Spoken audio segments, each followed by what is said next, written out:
નમસ્કાર. દિવસભરના તાજા સમાચારોમાં તમારું સ્વાગત છે. તમારી સાથે હું છું પિનલગીરી ગોસ્વામી. સમાચારો વિસ્તારથી જાણીએ એ પહેલા મહત્વના સમાચારો ઉપર એક નજર. નમસ્કાર મિત્રો, દેશ અને દુનિયાના તાજા સમાચારમાં તમારું સ્વાગત છે. આગામી 2 કલાક ભારે માનવામાં આવી રહ્યા છે. હવામાન વિભાગે આગામી 2 કલાક માટે દક્ષિણ ગુજરાતના જિલ્લાઓ માટે ભારેથી અતિભારે વરસાદનું રેડ એલર્ટ જારી કરવામાં આવ્યું છે, જેમાં સુરત, નવસારી, વલસાડ તેમજ સંઘ પ્રદેશ, દમણ અને દાદરા નગર હવેલીનો સમાવેશ થાય છે. આ દરમિયાન પવન સાથે ભારેથી અતિભારે વરસાદ પડવાની શક્યતા વ્યક્ત કરવામાં આવી છે. ઉપરાંત માછીમારોને દરિયો ન ખેડવા માટે સૂચના આપી દેવામાં આવી છે. અન્ય મહત્વના સમાચારની વાત કરીએ તો છેલ્લા 24 કલાકમાં ક્યાં કેટલો વરસાદ ખાબક્યો. રાજ્યમાં છેલ્લા 24 કલાકમાં સૌથી વધુ વરસાદ નવસારીના જલાલપોરમાં 6 ઇંચ જેટલો ખાબકી ગયો. નવસારી શહેરમાં 5 ઇંચ વરસાદ, પારડીમાં 4 ઇંચ, સુરતના પલસાણામાં 3 ઇંચ, મહુવામાં 2.5 ઇંચ, ચીખલીમાં 2.5 ઇંચ, સુરત શહેરમાં પણ 2 ઇંચ, બારડોલીમાં 1.5 ઇંચ, સુરતના અંબિકામાં 1 ઇંચ અને અન્ય 102 તાલુકામાં નોંધપાત્ર વરસાદ વરસી ગયો છે. અન્ય મહત્વના સમાચારની વાત કરીએ તો નવસારીમાં જામ્યો છે વરસાદી માહોલ. નવસારી જિલ્લામાં લાંબા વિરામ બાદ મોડી રાતથી જ વરસાદી માહોલ જામી ગયો. મોડી રાતથી ચાલુ થયેલો અનરાધાર વરસાદને કારણે અનેક વિસ્તારોમાં પાણી ભરાઈ જવા પામ્યા. જોકે વરસાદી માહોલ ફરી જામતા જગતના તાતમાં ખુશીનો માહોલ છવાઈ ગયો છે. જ્યારે જલાલપોર તાલુકામાં 5 ઇંચ જેટલો વરસાદ ખાબકતા રસ્તાઓ પર નદી જેવા દ્રશ્યો ગતિમાન થયા છે. અન્ય મહત્વના સમાચારની વાત કરીએ તો રામ મંદિર દાન ચોરી કેસમાં આજે સુનાવણી. રામ મંદિર દાન ચોરી કેસમાં SITએ સુપ્રીમ કોર્ટમાં સીલબંધ કવરમાં પોતાનો સ્ટેટસ રિપોર્ટ દાખલ કર્યો છે. સુપ્રીમ કોર્ટે આ કેસ સંબંધિત અરજીઓ પર સુનાવણી કરશે.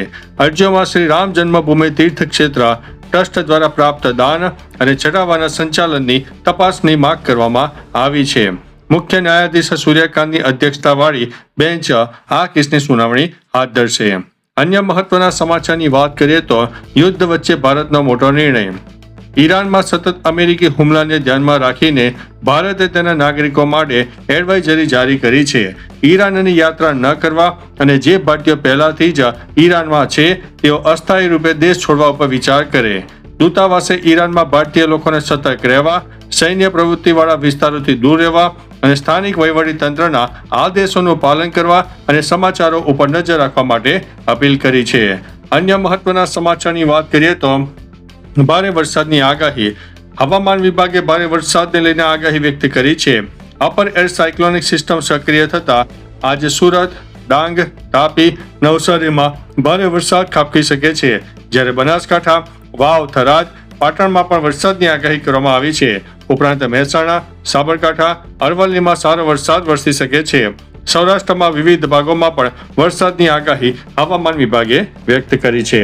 અન્ય મહત્વના સમાચારની વાત કરીએ તો ઈરાન પર તાબડતોડ હુમલો. અમેરિકા અને ઈરાન વચ્ચે સતત યુદ્ધ વધી રહ્યું છે. અમેરિકાએ સતત 9મી રાત્રે ઈરાન ઉપર હુમલો કર્યો. રિપોર્ટ અનુસાર અમેરિકી હુમલામાં ઉત્તર પશ્ચિમી શહેર તબરીજ સહિત અનેક વિસ્તારોને નુકસાન પહોંચ્યું છે. જ્યારે દક્ષિણ પ્રાપ્ત હોર્મોઝગાન અને બુ શહેરમાં પણ વિસ્ફોટકોના અવાજ સંભળાયા હોવાની પુષ્ટિ થઈ રહી છે. અમેરિકી દૂતાવાસે અમેરિકી નાગરિકોને વહીવટી તંત્રની સૂચનાઓનું પાલન કરવા માટે આદેશ આપ્યા છે. અન્ય મહત્વના સમાચારની વાત કરીએ તો નવસારીના જલાલપોરમાં 2 કલાકમાં 2.5 ઇંચ રસ્તાઓ થઈ ગયા પાણીમાં ગરકાવ. અમદાવાદ, ગાંધીનગર, વલસાડ સહિત 57 તાલુકામાં વરસાદ નોંધાયો. આજે દક્ષિણ ગુજરાતમાં પણ વરસાદની ધોધમાર આગાહી વ્યક્ત કરવામાં આવી છે. અન્ય મહત્વના સમાચારની વાત કરીએ તો ગિરનાર પર જૈન સમાજનો લાડુ નિર્વાણ ઉત્સવ.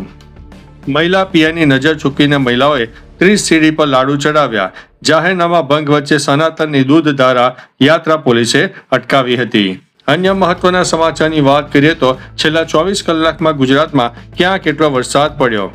નાના પૌઢામાં 1.5 ઇંચ, કપરાડામાં 1.36, ડાંગ આહવામાં 0.94, વાંસદામાં 0.91, વાપીમાં 0.51, કુકરમુંડામાં 0.47, ઉમરગામમાં 0.43, વ્યારામાં 0.39, ઉમરપાડામાં 0.63, ધરમપુરમાં 0.59, ખેરગામમાં 0.59, સુબીરમાં 0.55, નેત્રંગમાં 0.55, દેડિયાપાડામાં 0.55, સોરગઢમાં 0.39, પાડીમાં 0.39, તિલકવાડામાં 0.39, વઘઈમાં 0.35, ઉખાઈમાં 0.35 અને ચોરાસીમાં 0.31 ઇંચની આસપાસ વરસાદ નોંધાયો છે.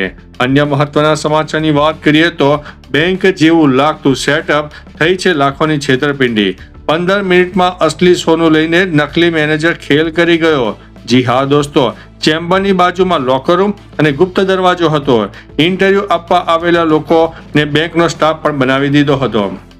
માહિતી એવી છે કે ડુપ્લિકેટ બેંક ઊભી કરી અને બેંકમાં ઇન્ટરવ્યુ ગોઠવવામાં આવ્યો. ઇન્ટરવ્યુના ઉમેદવારોને કર્મચારીઓ હોય તેવી જગ્યા પર બેસાડી દેવામાં આવ્યા અને નાટક રચવામાં આવ્યો.